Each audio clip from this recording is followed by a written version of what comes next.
बढ़ते हैं आगे बात औरैया हादसे की। दरअसल कल औरैया में हुए हादसे के बाद अब यूपी की योगी सरकार पैदल जा रहे मजदूरों को रोकने की कोशिश में लग गई है। योगी सरकार ने दरअसल इसको लेकर के आदेश दिया है कि पैदल जा रहे किसी भी प्रवासी मजदूर को हर हाल में रोक दिया जाए, उससे आगे नहीं बढ़ने दिया जाए। साथ ही आदेश यह है कि इन्हें प्रशासन की तरफ से बाकायदा व्यवस्था करके इनके घरों तक पहुंचाया जाए। यानी कि जो भी प्रवासी मजदूर पैदल या साइकिल से जा रहे हैं, अब उन्हें रास्ते में रोका जाएगा। प्रशासन उनकी मदद के लिए आगे आएगा। किसी ना किसी तरीके से उन्हें आगे भेजने की कोशिश की जाएगी, चाहे वो बस से, चाहे वो ट्रेन से, या कोई और व्यवस्था अगर प्रशासन करता है तो। लेकिन योगी सरकार के फैसले के बाद स्थिति थोड़ी सी बदल गई, क्योंकि हर जगह पर मजदूरों की भीड़ दिखाई दे रही है। 4 तस्वीरें आप देखिए, ये तमाम जो बॉर्डर्स हैं, यहां पर मजदूर रुके हुए हैं। हंगामे जैसे हालात भी यहां पर बने हुए हैं।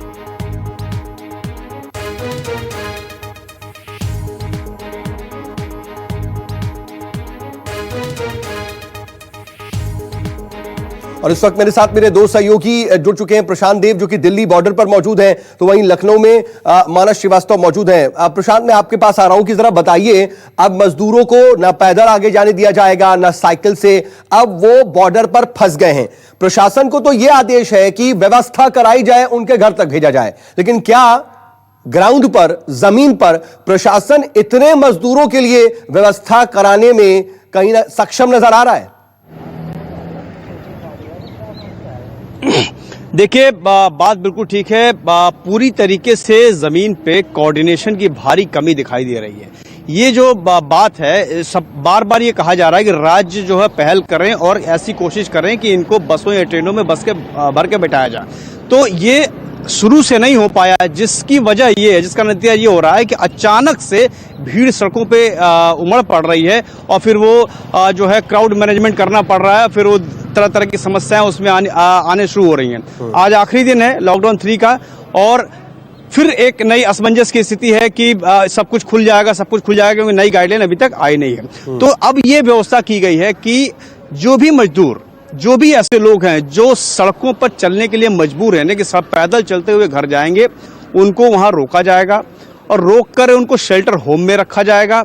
और शेल्टर होम में रखने के बाद फिर उनको व्यवस्था कराएगी सरकार, जिला प्रशासन, कि कैसे वो अपने गंतव्य स्थान तक, अपने राज्य, अपने घर तक पहुंच सकें। लेकिन ये मुख्यमंत्री का जो आदेश है कल का है, तो कल के बाद से क्या एक एक आदमी को कैसे ये सूचना मिल जाए, कैसे वो जानकारी पहुंच जाए, ये बड़ा मुश्किल, बहुत कठिन काम है। तो ऐसे में फिर से वो असमंजस की स्थिति उत्पन्न हो जा रही है सड़कों पे। हालांकि अभी मैं जहां पे खड़ा हूं यहां उतनी भीड़ नहीं है, लेकिन जो NH-24 का जो बॉर्डर है, हम DND पे हैं, दिल्ली DND बॉर्डर पे, लेकिन जो गाजीपुर वाला बॉर्डर है दिल्ली यूपी का, वहां पे भीड़ ज्यादा है, क्योंकि वहां से पैदल जाने वाले लोग बहुत हैं। यहां से यूपी में घुसना है और दिल्ली में निकलना है, लेकिन वहां से निकलते हुए आगे जाना है, तो वहां पे भीड़ ज्यादा है। तो फिर भीड़ की स्थिति हो गई। सुबह कुछ लोगों ने प्रोटेस्ट भी किया।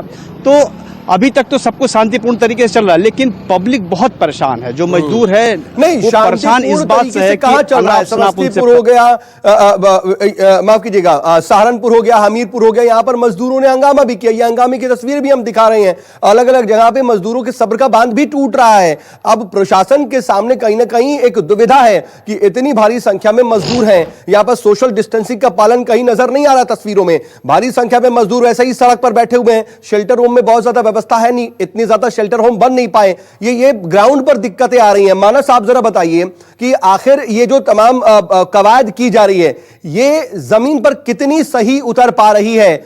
इससे तो लग रहा है ऐसे कि समस्या और बढ़ गई और मजदूर अब कहीं ना कहीं टकराव वाली स्थिति प्रशासन के साथ मजदूरों की नजर आ रही है।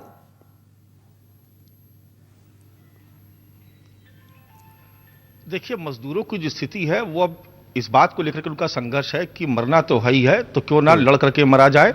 पैदल चल करके देख लेते हैं, रिक्शे से चल करके देख लेते हैं, पटरियों पर भी चल करके देखा मजदूरों ने, कुछ मौतें भी हुई, हम सबने देखा। लेकिन प्रशासन की तरफ से जो भी अब तक वादे किए गए, दरअसल मजदूर उस पर भरोसा नहीं कर पा रहे हैं।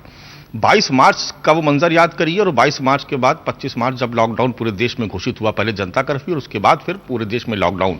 ये वादा किया गया था कि हर मजदूर को उसके ही जहां पर वो रह रहा उसके भोजन की व्यवस्था हो जाएगी, उसको परेशान होने की जरूरत नहीं है, किराया नहीं लिया जाएगा। लेकिन आप जितने भी मजदूरों से निकल रहे हैं, आप उनसे बात करिए, हम लोग अक्सर बात करते रहते हैं उनसे, तो वो बताते हैं कि मकान मालिक ने भगा दिया, खाने को मिला नहीं, जब बहुत दिन हो गए इंतजार करते करते तो उनको निकलना पड़ा। अब आप देखेंगे कि इससे पहले भी आपको याद होगा, जब शुरुआती दौर था उस वक्त भी मजदूरों की भारी भीड़ तमाम बस स्टेशनों पर उमड़ गई थी। आनंद विहार का भी सबने दृश्य देखा था, हजारों की तादाद में वहां पर भीड़ थी। तब भी प्रशासन की और सरकार की तरफ से कहा गया था कि मजदूरों को चिंता करने की जरूरत नहीं है, सरकार कोई व्यवस्था करेगी। लेकिन जो व्यवस्था हो रही है वो बहुत नाकाफी व्यवस्था है। ऐसे में अब 50-55 दिन गुजर गए हैं, आखिर लोग कब तक पड़े रहेंगे? इसलिए आप देख रहे हैं कि मजदूर किसी भी तरीके से मानने को तैयार नहीं है, वो अपने घर वापस जाना चाहते हैं। छोटे छोटे बच्चे हैं उनके, उनका परिवार है, कोई बीमार है, कोई बुजुर्ग है। ऐसे में उनके पास विकल्प क्या बचता है? कल के हादसे के बाद उत्तर प्रदेश सरकार ने कहा कि जहां पर भी मजदूर पैदल जा रहे हैं उनको प्रशासन की जिम्मेदारी होगी कि वो उनको उनके घर तक पहुंचाए सरकारी साधन से। लेकिन अब देखिए, आदेश देना एक अलग बात है, उसको इंप्लीमेंट करना ब्यूरोक्रेसी की जिम्मेदारी होती है। जो जिले के अधिकारी हैं वो इसको किस तरीके से लेते हैं। अब देखिए, बहुत सारी जगहों पर ऐसा भी होता है कि हमारा जिला सेफ रहे, हमारे बॉर्डर के भीतर कोई मजदूर घुसने ही ना पाए, क्योंकि शायद हम उतनी व्यवस्था ना कर पाए, लिहाजा उनको बॉर्डर पर ही रोक दिया। अब जो पैदल जा रहे थे वो भी उनका जाना बंद किया, तो अब वो अपने वापस जहां से चले थे 400 किलोमीटर 500 किलोमीटर दूर से वहां जा आगे सरकार को बढ़ावा दे रही है।